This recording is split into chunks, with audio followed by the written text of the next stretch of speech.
Live from our 7 Tasmania studios, your nightly news with Kim Miller begins now.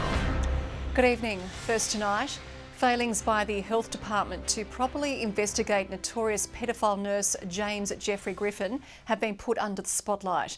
The Commission of Inquiry has heard damning allegations that emphasis was put on protecting Griffin at the expense of children. Kylie Pien's childhood was stolen after enduring sexual abuse at the hands of James Griffin. Years later, the social worker came face to face with her perpetrator while working at the Launceston General. There was a number of occasions where he actually approached me and would kiss me on the cheek in my work environment. I didn't feel that I could...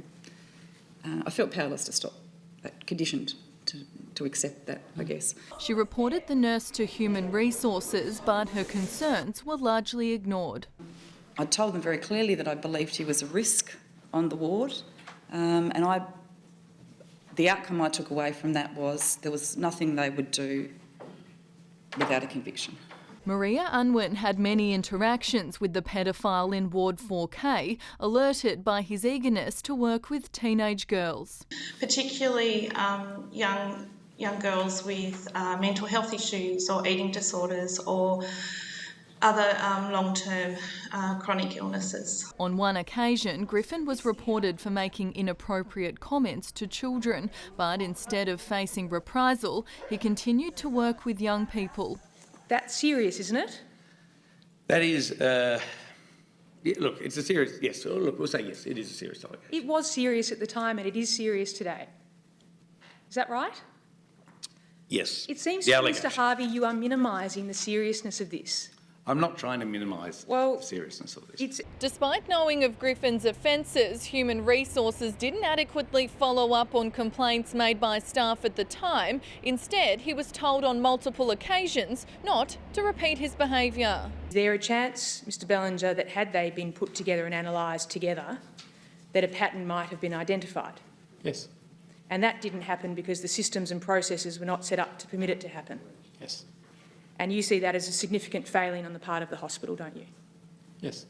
Griffin was charged for his crimes in 2019 but died by suicide the same year. His victims now hoping the Commission of Inquiry will bring them justice. Ainsley Kosh, 7 Tasmania News. And if you or anyone you know needs help or this story has caused distress, contact the Sexual Assault Support Service on 1800 697 877. Many residents on the state's east coast claim they're being forced to deal with substandard medical care. Limited services at the district hospital are being questioned as the community also deals with a lack of specialists and GPs. Suffering from PTSD for the past 18 months and unable to find a mental health specialist in the region, Helene Weston paints a grim picture of the East Coast's health system.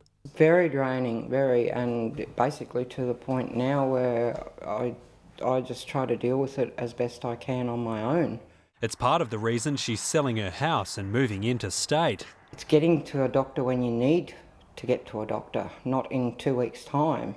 Like many regional areas, St Helens is facing a shortage of health staff, forcing residents to travel hours for specialists or wait a month just to see a GP with only one clinic in town. Which goes through a turnaround of doctors.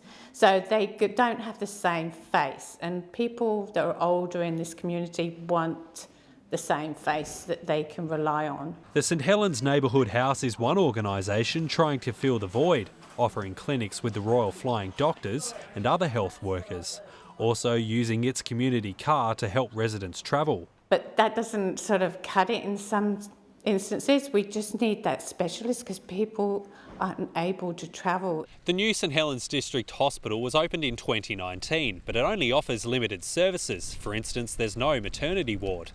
Many residents feel frustrated by that, some even calling it a complete waste of money.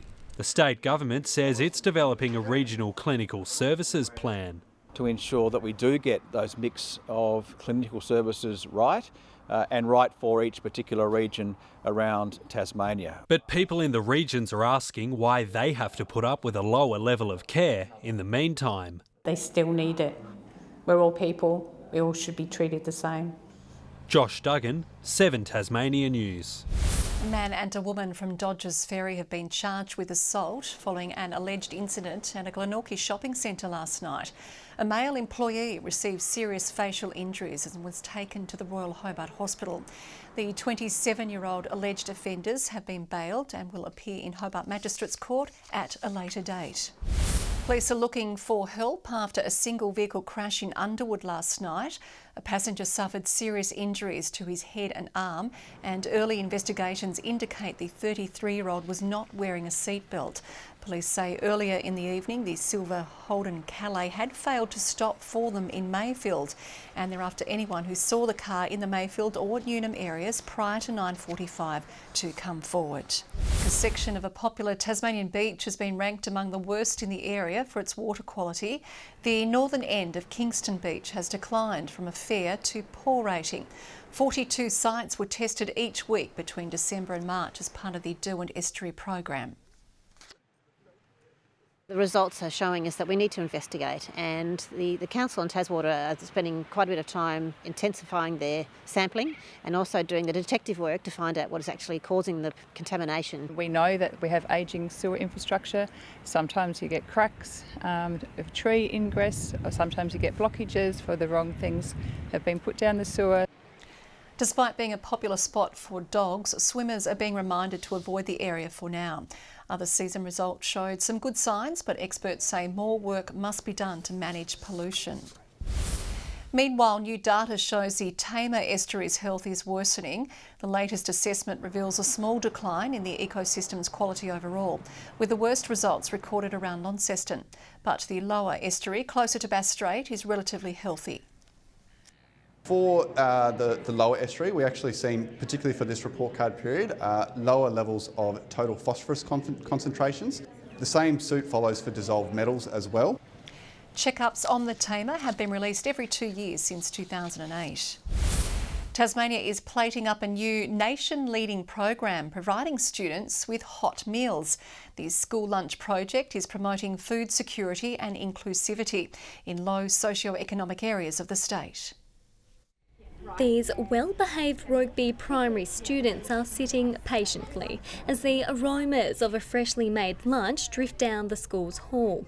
On today's menu, butter chicken and rice. It's very healthy and it makes you big and strong. I really like it, but it's really hot and it hurts my mouth, but it's so yummy. Tasmania's school lunch pilot project is being backed by the organisation Loaves and Fishes with an extra $1.4 million in funding, helping expand the program from an initial 3 schools to 15. Some of that money is going to go to evaluation, so we'll be able to evaluate it really well as to the food that the children like, the infrastructure that's needed, the hours that are put in. The help of dietitians means the 10-day menu is child-friendly, rotating through the term to ensure there's plenty of variety. The nutritional value in these was so well thought out and analysed, and sometimes the kids don't even know they're eating vegetables. So far, the project has seen a ripple effect of positivity, from less litter in the playground to reduced behaviour management in the classroom. As they come in from lunch, they're more focused of an afternoon, which has been a really fantastic thing. We've also already had indications from schools that there's an increase in attendance on lunch days. It's also given staff a chance to teach their students table manners, develop their taste buds and take the hassle out of lunchbox preparation. It's a really good pilot program to allow all children to be able to access good healthy food at least once a week. Because sometimes it is very costly. The work is far from over in the schoolyard as plants begin to dish out more meals in the future. BRIANNA, BOYLEN, 7 Tasmania News. Razor-sharp conversations around suicide prevention are now being spoken about around the country after a local nomination in a national award. The Barbers for Life program sees workers spy the signs of mental illness, making the most of their close relationships with clients. Far from splitting hairs, the chats at Kingsway Barber have plenty of purpose. We see a lot of customers each and every day that are sort of struggling. The team is trained in spotting the warning signs for mental health issues. When they sense something is wrong, they can point their clients to support services. We're obviously not counsellors or therapists, but us having that information there ready to go. The concept capitalises on the close relationships barbers build with their regular customers, an idea which is now in the running for a Men's Health Award after seeing instant success. It has been very positive from all barbers, all of them recognising that it is part of their day-to-day space. And anyone can help push the barbers' cause. Voting in the awards is open until Thursday. And the difference between first and second could be razor thin. There's some little things that now we know if we can pick up on those things early, we can sort of help get the people the help that they might need. A service head and shoulders above your usual trim and shave. Tom Johnson, 7 Tasmania News. Well, the Variety Monster Book Fair is back for its 7th year, supporting Tasmanian children who are sick, disadvantaged or living with disability. There'll be plenty of second-hand books on sale and activities to entertain the kids during the first weekend of the July school holidays. We'll have some various superheroes wandering around. We'll have Peter Bignell doing a live sand sculpture, who's world renowned for his sand sculptures, and Glazed and Confused with some ceramic workshops. Our customers are very generous every year, donating books and puzzles and DVDs and even records this year to the book fair. The fair will feature a daily quiet hour between 3 and 4 p.m. for children with sensory needs. 3 Tasmanians are among our track and field squad. Stuart McSwain will compete in his second Commonwealth Games, running in the 1500 metres, while Jacob Despard and Jack Hale will team up in the 4x100 metres relay. To hockey now, frustration boiled over in the 0-0 draw between Northwest Grads and Derwent. 7 cards were dished out to Grads players during the match, which was the league's first scoreless result in 4 years. Yeah, definitely. I think it led to a bit of frustration towards that fourth quarter, and a few lax tackles end up in some few players receiving some cards. Top of the table clash between Derwent and Canterbury headlines this weekend's games. And Devonport's Ruby Gray is heading to the semi-final of the Under-16 Women's Asian Championship after the Aussie Sapphires demolished India 104-34. Gray scored 8 points in the onslaught. The undefeated Aussies have also qualified for the World Cup starting next month, and she also won the game against Korea late today, Kim, so it's been a very successful tournament so far. Good evening. Hobart recording the state's high today of 15 degrees, 13 for Launceston, Devonport and Burnie. Bushy Park and Grove 15, 14 on King and Flinders Island and Low Head. Wynyard, St Helens, the Friendly Beaches and Strawn 13, Maria Island 12 and 8 for Lyawini. Here we can see thick layers of cloud blanketing the state today. Now there's 3 low pressure systems, one to the west of Tasmania, another to the north of the Tasman Sea, and the other influencing some middle level clouds spiralling over central Australia. Tomorrow the high pressure system becomes more dominant and ridging across most of the country, with a trough reaching up into South Australia from a cold front to the southwest of Tasmania. Winds northwesterly 15 to 25 knots, reaching 20 to 30 knots about the west, south and northeast. Seas 1.5 to 2.5 metres. There is a strong wind warning for Banks Strait and Franklin Sound, also the east of Flinders Island, the upper east, the southeast, the southwest and central west coasts tomorrow. Tomorrow in Hobart, a shower or two, 14, showers increasing for Geeveston and Bothwell, 13. A light shower or two in Launceston, 13, 13 also in Devonport, a possible shower there, Cressy 12 degrees and cloudy. 13 and showers for Burnie, Strawn and Curry. In the east, St Helens, Swansea and Orford, all partly cloudy and 14 degrees. On Thursday, showers about western, central and southern areas, contracting to the west and far south during the morning. Snowfalls possible above 900 metres. Showers about the west and far south on Friday, fine elsewhere, and similar conditions again for Saturday, but with areas of morning frost. 18 degrees and sunny in Perth tomorrow. Melbourne 13, partly cloudy. A morning frost in Canberra 12 and a cloudy day ahead for Brisbane 21. Currently in Hobart it's cloudy and 13, Launceston cloudy 11, Devonport cloudy and 12. And we can expect a few showers about most of the state tomorrow, Kim, apart from in the east.